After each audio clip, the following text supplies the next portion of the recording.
Brasil deve adquirir 50 mil doses de vacinas contra a varíola dos macacos. IBGE divulga áreas que mais ofereceram vagas de trabalho.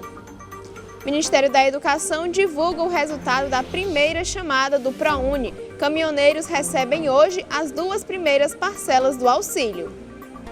A pauta é política, o noticiário internacional e as imagens que marcaram esta terça-feira. Tudo isso e muito mais agora no União Brasil.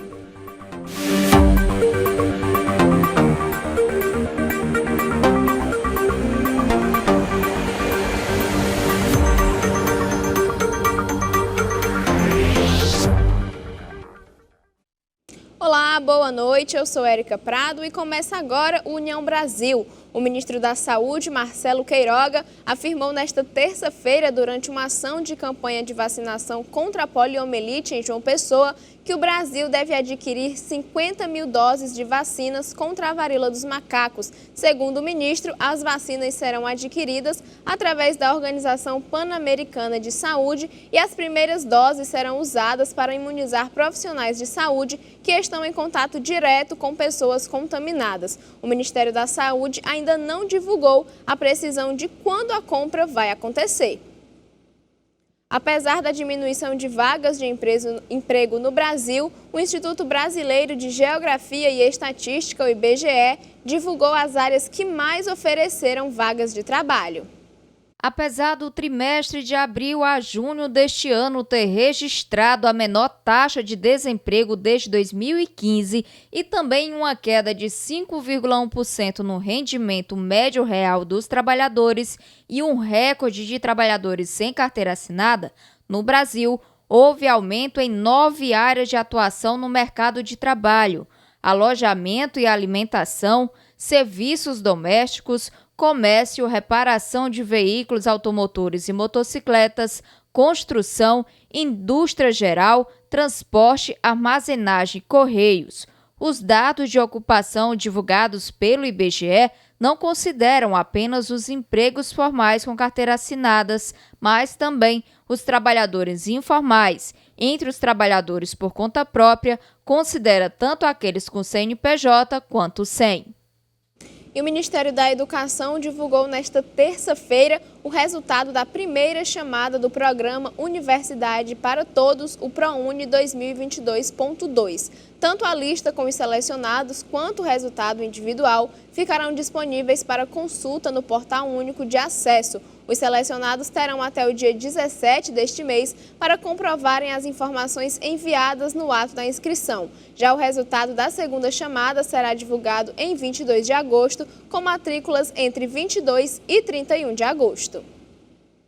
E no próximo bloco você confere o início do pagamento do Auxílio Brasil, os impactos do aumento da taxa Selic e o direito do consumidor. Voltamos já.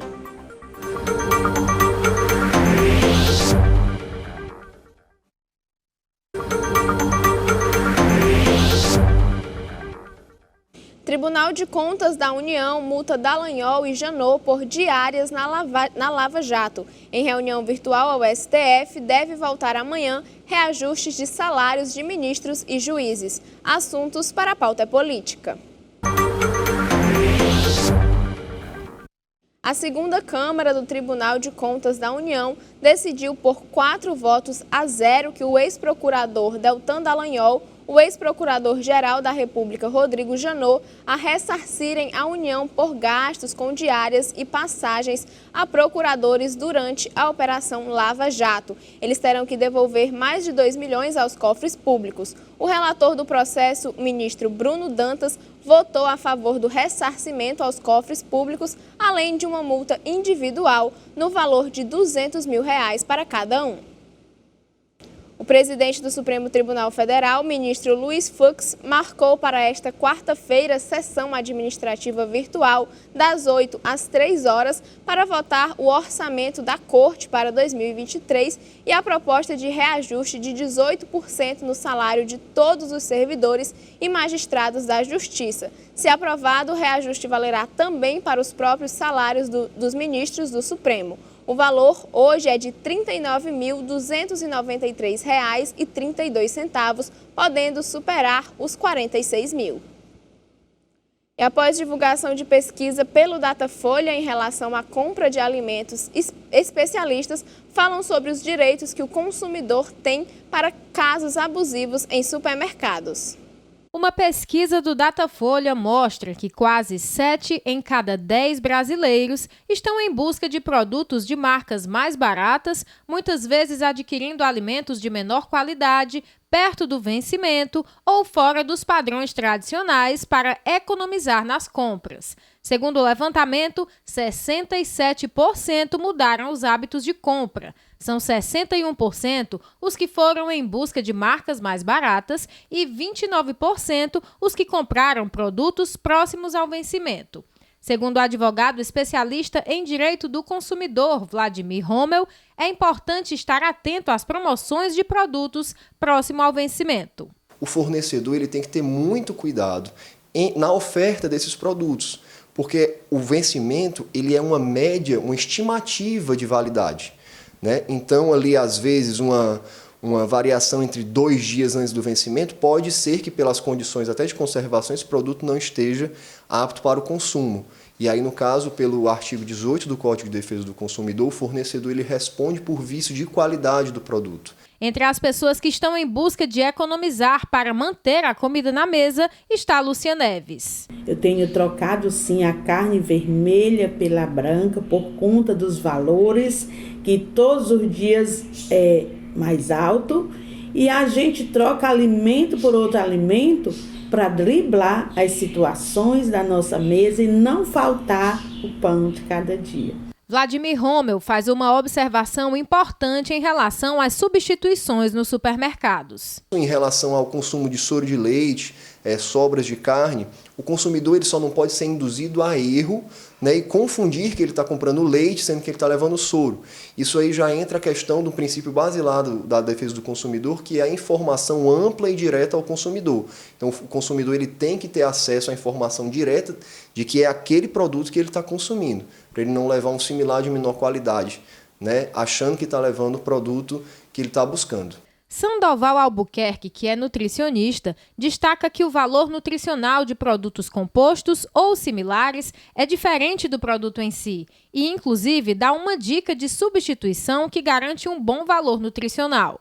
No composto lácteo, a indústria pode utilizar até 50%, 51% do leite em pó e o resto dos ingredientes não precisa ser leite, já que quando a gente vai comprar o leite em pó, ele é 100% leite em pó. E aí, quando escolhe o composto lácteo, por exemplo, tem outros ingredientes ali para poder fazer aquela mistura, aquele preparado. Consequentemente, tem perda nutricional. Aquele valor daquele produto, nutricionalmente, não é o mesmo. E aí, uma alternativa é a gente usar proteínas vegetais. Uma boa dica é a proteína da soja, proteína texturizada da soja, que a dona de casa vai encontrar exatamente nas prateleiras onde está lá os feijões, os grãos. Uma boa ideia para quem ainda não consome esse tipo de proteína é misturá-la à carne. Então, você, em vez de comprar 1 quilo de carne moída, você vai economizar comprando só meio quilo de carne moída e as outras 500 gramas você coloca exatamente essa proteína da soja, misturando ali bem temperado, vai ficar com um sabor gostoso e você vai estar colocando um valor proteico, um vegetal de alto valor proteico na sua alimentação. Os caminhoneiros recebem hoje as 2 primeiras parcelas do auxílio Bem Caminhoneiro. Nesta terça-feira, os motoristas de carga autônomos recebem as 2 primeiras parcelas do auxílio caminhoneiro, o benefício emergencial para repor os efeitos do aumento do diesel nesse ano. Como cada parcela equivale a R$1.000, cada caminhoneiro vai receber R$2.000 nesse mês. O dinheiro será depositado nas contas poupanças sociais digitais e poderá ser movimentado por meio do aplicativo Caixa Tem, que permite a compra em lojas virtuais cadastradas, o pagamento de contas domésticas e a transferência para qualquer conta bancária. Criado pela emenda constitucional que estabeleceu o estado de emergência por causa da alta do preço dos combustíveis, o auxílio caminhoneiro será pago até dezembro. A emenda elevou benefícios sociais e instituiu auxílios emergenciais até o fim do ano. Terão direito ao benefício os transportadores de carga autônomos cadastrados no Registro Nacional de Transportadores Rodoviários de Carga da Agência Nacional de Transportes Terrestres até 31 de maio desse ano. Os profissionais deverão estar com a Carteira Nacional de Habilitação e o CPF válidos, entre outras exigências. Já no próximo dia 16 de agosto, será a vez dos taxistas receberem o benefício emergencial para a categoria. Eles também ganharão 2 parcelas do benefício de julho e agosto, de até R$1.000 cada uma. O valor final dependerá da quantidade de taxistas que demandarem o benefício.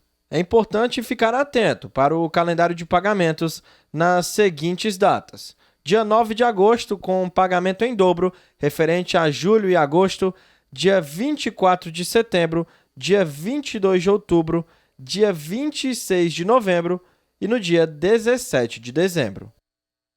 E nesta terça-feira inicia também o pagamento do Auxílio Brasil de R$ 600. Nayara Mello tem mais informações. A Caixa Econômica Federal começa a pagar nesta terça-feira a parcela de agosto do Auxílio Brasil e do Auxílio Gás. Recebem hoje os beneficiários com o número de inscrição social com final 1. Esta é a primeira parcela com valor mínimo de R$ 600, que vigorará até dezembro, conforme emenda constitucional promulgada em julho pelo Congresso Nacional.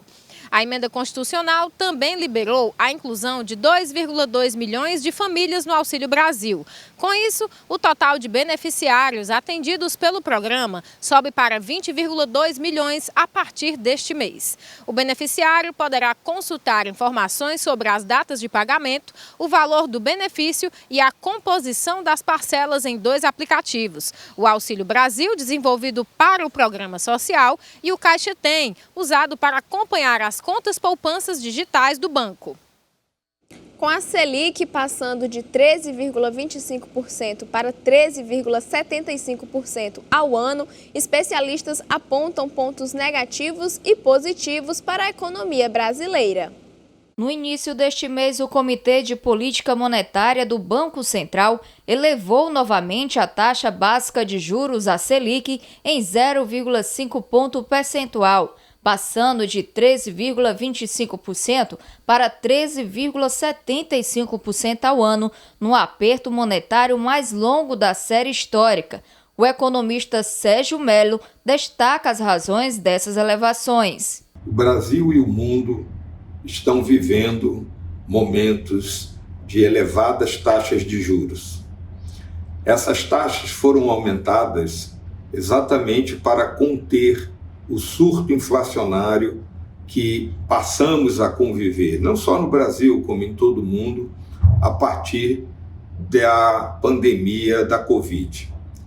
O que se viu foi uma mudança praticamente estrutural em todo o mundo, e o Brasil não está fora disso, onde os preços começaram a disparar, a economia se descontrolou por conta de perda de emprego, queda de renda, enfim, um conjunto de ações que os países tiveram que tomar para tentar equalizar a forma de enfrentar esses grandes desafios que passaram a surgir a partir do momento dessa pandemia. Entretanto, para Felipe Bastos, professor de Economia e Finanças, o ciclo de expansões está chegando ao fim.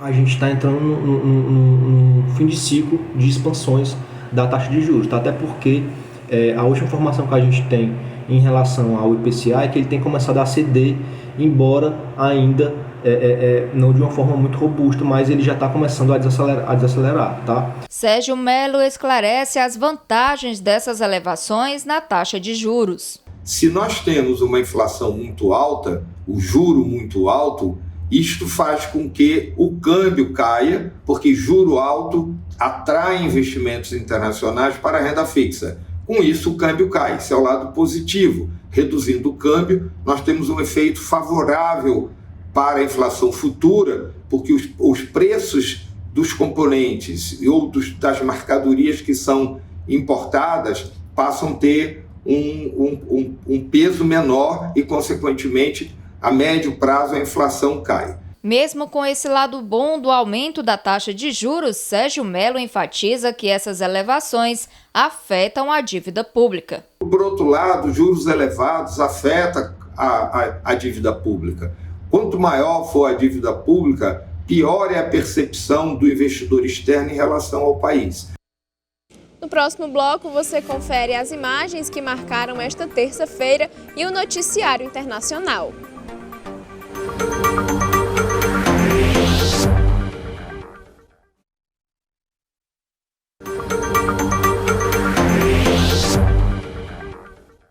Vamos conferir o noticiário internacional com as imagens da Euronews.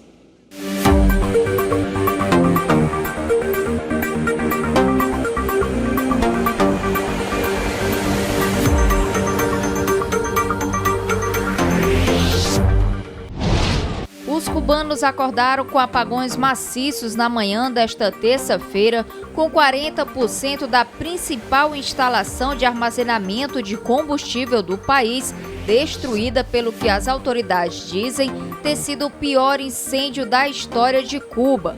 Um bombeiro morreu e 14 desapareceram no sábado, dia 6, quando o segundo tanque explodiu, anunciaram as autoridades, corrigindo o número anterior de 16 desaparecidos.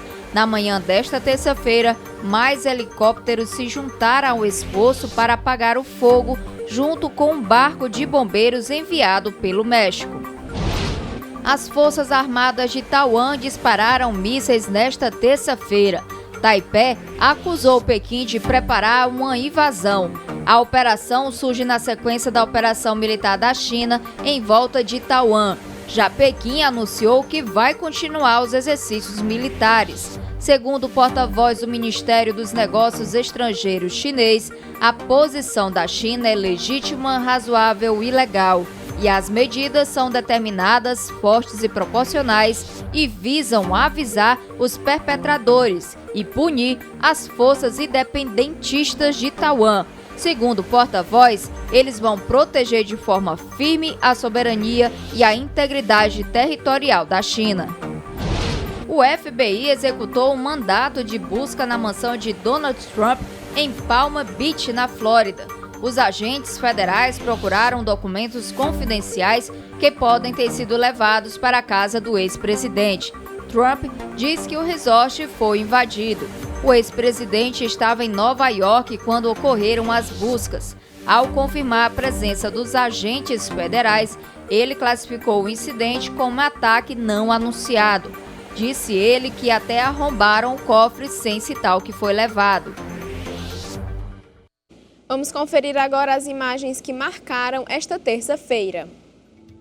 Estão abertas as inscrições para a segunda edição de 2022 do Fundo de Financiamento Estudantil. Segundo o Ministério da Educação, mais de 44 mil vagas serão ofertadas na atual edição do programa, voltado a estudantes interessados em financiar cursos superiores oferecidos por instituições de educação privada. Apesar da recuperação de 37,8% da demanda de passageiros pagantes transportados pelos ônibus urbanos em 2021, antes o ano anterior, quando comparado o cenário de 2019, anterior à pandemia, a queda registrada ainda é expressiva, da ordem de 32,6%. Isso equivale a uma redução de mais de 10 milhões de viagens realizadas por passageiros pagantes por dia em todo o país.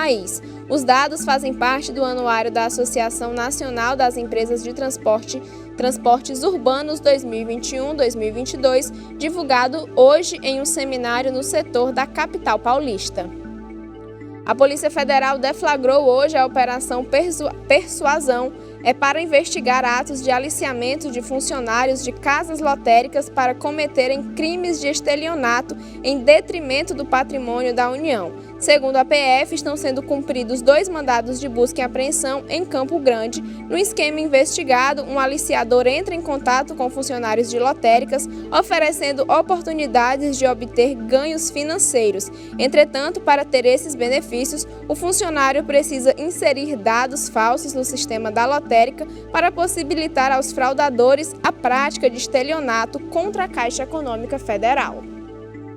E fica por aqui o jornal desta terça-feira. Se você quer ver o seu assunto ou a sua sugestão no nosso jornal, tem várias formas de participar, seja pelo nosso Facebook, Instagram, WhatsApp, nosso canal do YouTube ou nosso e-mail jornalismo@redeunião.com.br. Você pode participar e ver a sua sugestão aqui no União Brasil.